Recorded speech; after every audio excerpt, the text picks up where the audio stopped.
দক্ষিণ চীন সাগর এবং প্রশান্ত মহাসাগরের জলসীমা কাঁপিয়ে দিয়ে আজ বিশ্ব রাজনীতির মঞ্চে আছড়ে পড়েছে বেইজিংয়ের এক নজিরবিহীন ও প্রলয়ঙ্করী ডিক্লারেশন।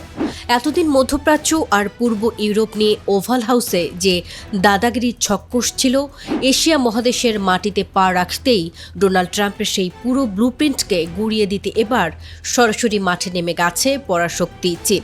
বেইজিং আজ প্রমাণ করেছে এশিয়ার ভূখণ্ডে আমেরিকার কোনো একচ্ছত্র আধিপত্য তারা আর বরদাস্ত করবে না।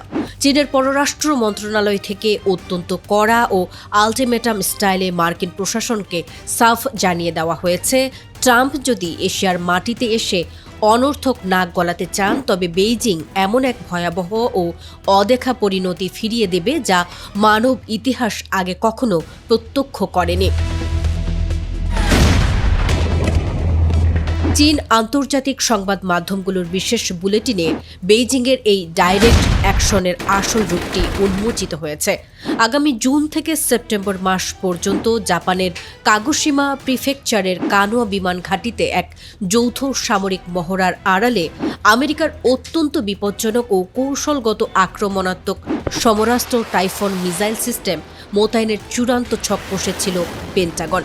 এই খবর সামনে আসতেই চীনের পররাষ্ট্র মন্ত্রণালয়ের মুখপাত্র জিয়াকুন এক জরুরি সংবাদ সম্মেলনে পশ্চিমাদের এই চালকে সম্পূর্ণ নস্যাৎ করে দিয়েছেন। বেইজিং পরিষ্কার ভাষায় হুঁশিয়ারি দিয়েছে, এই টাইফন মিসাইল সিস্টেম স্রেফ একটি প্রতিরক্ষা ব্যবস্থা নয়, বরং এটি এশিয়ার আঞ্চলিক ভারসাম্য নষ্ট করে এক বিধ্বংসী অস্ত্র প্রতিযোগিতা শুরু করার নোংরা মার্কিন চক্রান্ত। চীন সাফ জানিয়ে দিয়েছে, এশিয়ার মাটিতে ডোনাল্ড ট্রাম্পের কোনো ঠাঁই হবে না এবং নিজেদের নিরাপত্তা নিশ্চিত করতে লাল ফৌজ যে কোনো চরম পদক্ষেপ নিতে দ্বিধা করবে না। বেইজিংয়ের দাবি অনুযায়ী আমেরিকার উস্কানিতে জাপান এখন তাদের শান্তিকামী ইমেজ ঝেড়ে ফেলে এক ভয়ঙ্কর নব্য সাম্রাজ্যবাদের দিকে ধাবিত হচ্ছে।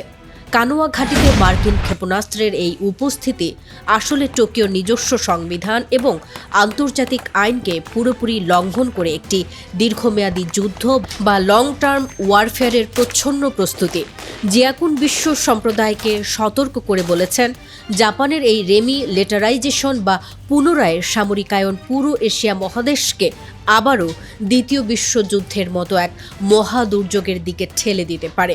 আর এই কারণে পেন্টাগনের তৈরি করা এই উস্কানিমূলক সামরিক ছাতা উপড়ে ফেলে অবিলম্বে জাপান থেকে আমেরিকার সমস্ত ঘাঁটি সরিয়ে নেওয়ার জন্য তীব্র চাপ সৃষ্টি করছে বেইজিং।